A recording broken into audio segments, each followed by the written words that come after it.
ആ ലക്ഷ്മി, വൈകിട്ട് ഒറ്റയ്ക്ക് മടങ്ങേണ്ടി വരും. ഞാൻ ഉണ്ടാവില്ല. അതെന്താ? എനിക്ക് വഴി തെറ്റൊന്നുമില്ലല്ലോ. കോഴി മുഴുവൻ വിറ്റ് തീരാണെങ്കിൽ നടന്നുപോയാൽ എനിക്കെന്താ പാട്?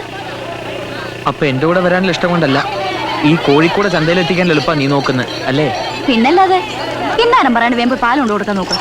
എനിക്ക് മടുത്തു ഈ എരുമച്ചാണത്തിനിടയിലെ ജീവിതം. ഞാൻ കോയമ്പത്തൂർക്ക് പോവാ. അവിടെ മാമൻ ജോലി ശരിയാക്കി തരാന്നാ എന്നോട് പറഞ്ഞ. എടാ ചെറുക്കൻ, നിന്റെ തലയുടെ കല്ലിളകിയിരിക്കാം. ഇപ്പൊ ജോലി ചെയ്ത് അന്തസ്സായി ജീവിക്കുന്നില്ലേ? അതിന്റെ വില നിനക്ക് അറിയാഞ്ഞിട്ടാ. നീ എന്റെ കൂടെ ഉണ്ടെങ്കിൽ എനിക്ക് എന്തിനും ധൈര്യമാണ്. പിന്നെ അത് കൊള്ളാം. ഞാൻ എങ്ങനെയാ ചെറുക്കൻ്റെ കൂടെ വരുന്നത്? എന്താ വന്നാൽ ചുമ്മാതല്ലടി, മഞ്ഞക്കാരൊരു താലിയം കെട്ടിച്ചുകൊണ്ടുവന്ന കാര്യമാണ് പറയുന്നത്. വട്ടാ, നിനക്കൊരു നെല്ലിക്കാത്താളോ അത്യാവശ്യം വേണ്ടത്.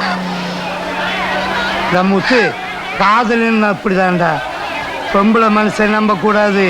അങ്ങനെയൊന്നുമില്ല, ലക്ഷ്മിക്ക് എന്നോട് ഇഷ്ട.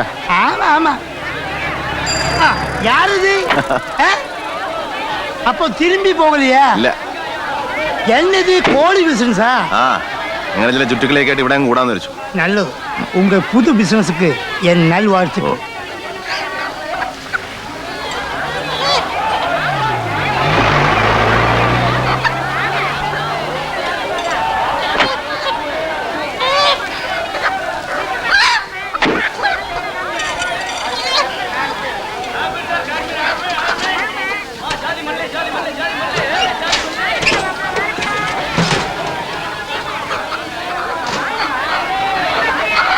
അല്ല, എന്തായത്?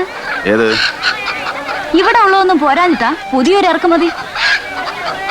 നിങ്ങൾ ആദ്യം കോഴിക്കോട് എനിക്ക് തോന്നിയതാ ഒരു തൊന്തരോ പാർട്ടിയാന്ന്. നീ എന്റെ രാവിലെ കേൾക്കും. പിന്നെ ഇതിലൊന്നും ലക്ഷ്മി വരലില്ല. കോഴി വാങ്ങലിയാ? കോഴി അയ്യാ, അമ്മ വാങ്ങ വാങ്ങ. അയ്യാ വാങ്ങ അയ്യാ, കോഴി കിലോ 35 രൂപതാ.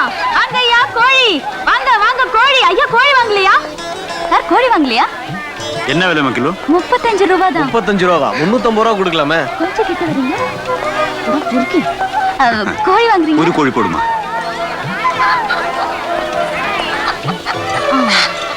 ஏய், ஒரு 1/4 கிலோ கூட இருக்க பரவாயில்லையா? பரவாயில்லை, போடுமா. காப்பியா காப்பியா குடு, காப்பியா காப்பியா காப்பியா. ஒரு கிலோ இருக்கு மாதிரி. என்ன சார் கை நீட்ட முடிச்ச லட்சணமே இல்லையே? இல்ல, இப்படி சும்மா உட்கார கூடாது, ശക്തമായി കത്തണം. കോഴി കോഴി, അപ്പത്താ കൂട്ടം വന്നിട്ടു. എനിക്കിപ്പോ ഇത്രയൊക്കെ പറ്റൂ. സൗകര്യമുള്ളവരൊന്ന് വാങ്ങിച്ചാ മതി. അറിവോണ്ടേ എന്റെ കച്ചവടം നേരത്തെ തീരും. എന്നാ കെട്ടിപ്പൂട്ടി പോടി. ഒഴികെ എന്നാ ഊത്തിടാ.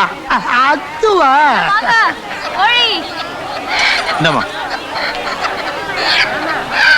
வாங்க கோழி கோழி கோழி கிலோ 35 ரூபாய் கோழி. வாங்க வாங்க கோழி.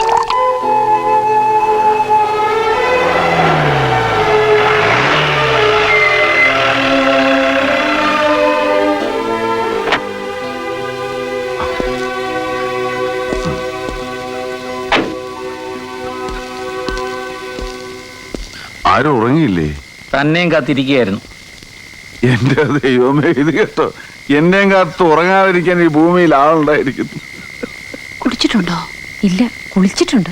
ഇന്ന് എങ്ങനെ ഉണ്ടായിരുന്നു ബിസിനസ്? കലക്കി കളഞ്ഞില്ലേ, ഒരു കോഴിയെ വിറ്റ്. പക്ഷെ മേജർ സാഹൻ നമ്മുടെ കൂരിമെമ്പിൽ ഒരു പെണ്ണില്ലേ ലക്ഷ്മി, അവൾ എന്നെ വഹിച്ചോളൂ. അല്ല, രണ്ടിലൊന്നും അറിയാതെ ശിവൻ പിന്മാറിയല്ല, അത് പറയാ കാര്യം. ചില പുതിയ ബിസിനസ് ട്രിക്സ് ഒക്കെ ഞാൻ കണ്ടുവച്ചിട്ടുണ്ട്. ശരി, നമുക്ക് കാലത്ത് സംസാരിക്കാം. ശിവൻ പോയി കിടന്ന് ഉറങ്ങാം.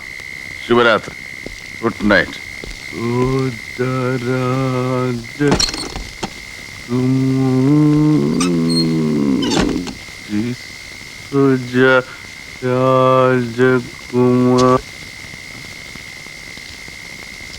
രാത്രി വിമാനം പറത്തി കളിക്കുന്നവരാ? Major Sarah?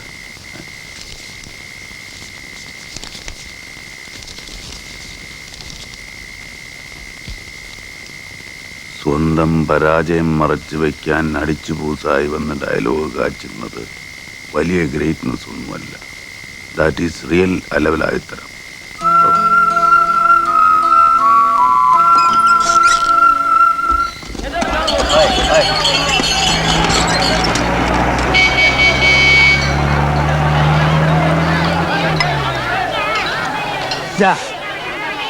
ഇത് കൂടെ പിടിച്ചുക്കോ.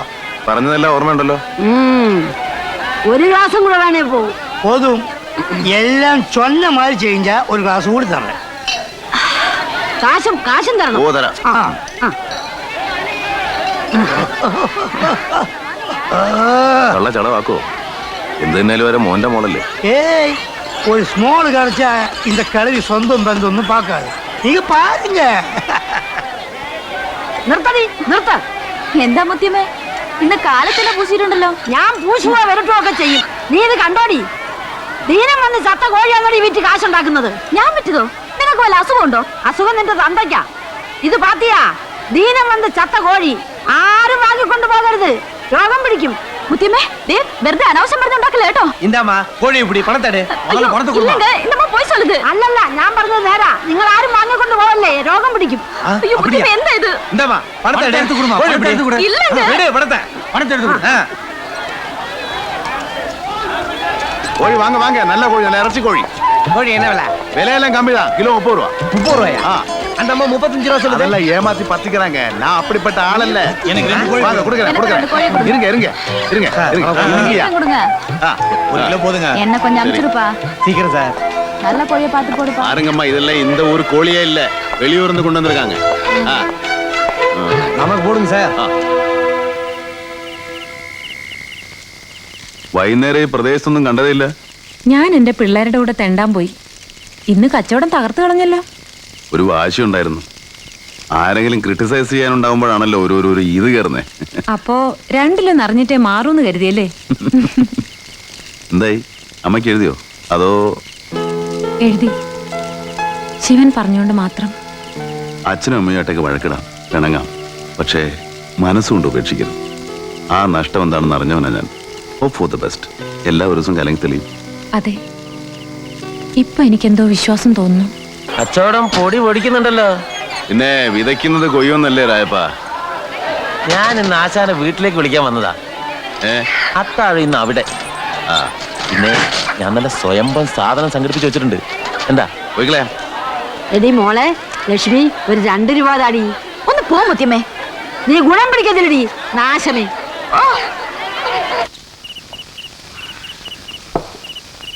അറുമുഖം അവിടെ. വൈകുന്നേരം രംഗണ്ണന്റെ പിള്ളേര് വന്ന് വിളിച്ചോണ്ട് പോയതാന്നാ അവന്റെ കെട്ടിയോള് പറഞ്ഞത്. ചാരായം എടുക്കാൻ പോയതായിരിക്കും. അപകടമല്ലേ ഈ ബിസിനസ്? പോലീസ് പിടിച്ചാലോ? രംഗണ്ണന്റെ ആൾക്കാരെ പോലീസ് പിടിച്ചതായി ഇതുവരെ കേട്ടിട്ടില്ല. തിരിച്ചാ സംഭവിക്കാറ്.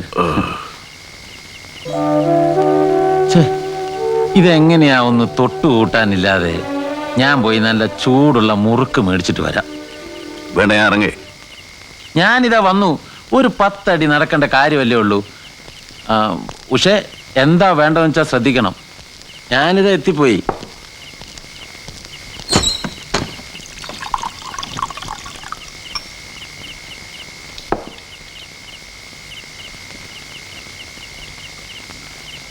ലൈറ്റ് അണിക്കട്ടെ? ലൈറ്റ് വരില്ല സർ.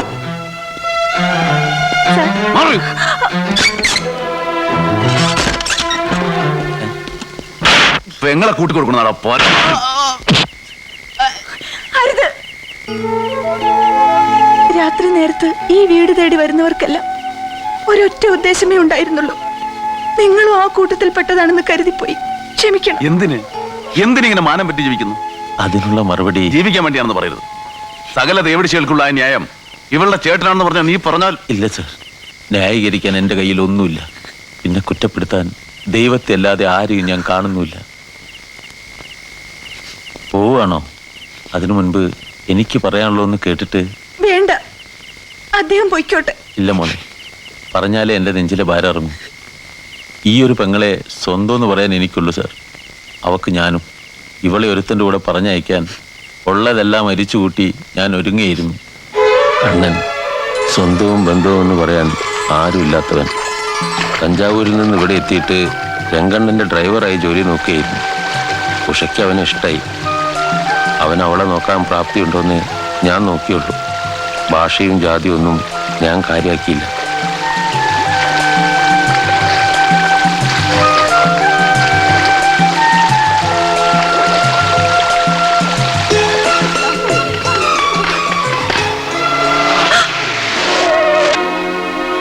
കോളനിയിലെ കാണാൻ കൊള്ളാവുന്ന പെൺകുട്ടികൾ രംഗന്റെ കൺവട്ടത്ത് പെടാതിരിക്കാൻ എല്ലാവരും ശ്രദ്ധിച്ചിരുന്നു.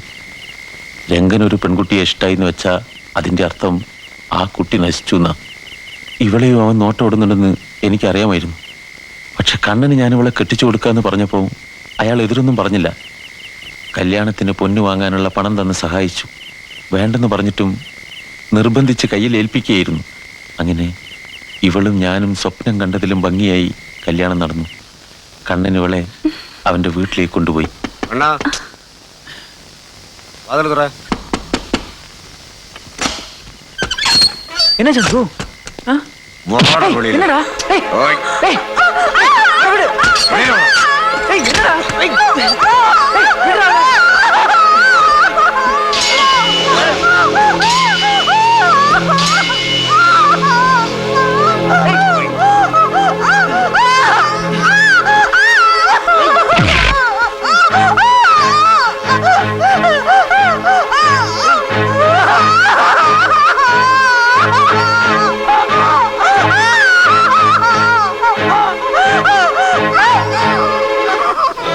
അവൻ രംഗൻ എന്റെ പെങ്ങളെ അവൻ പൊന്നു വാങ്ങാൻ അവൻ തന്ന പണം എന്തിനുള്ള വിലയായിരുന്നെന്ന് എനിക്ക് മനസ്സിലാകാൻ വൈകിപ്പോയി സാറേ.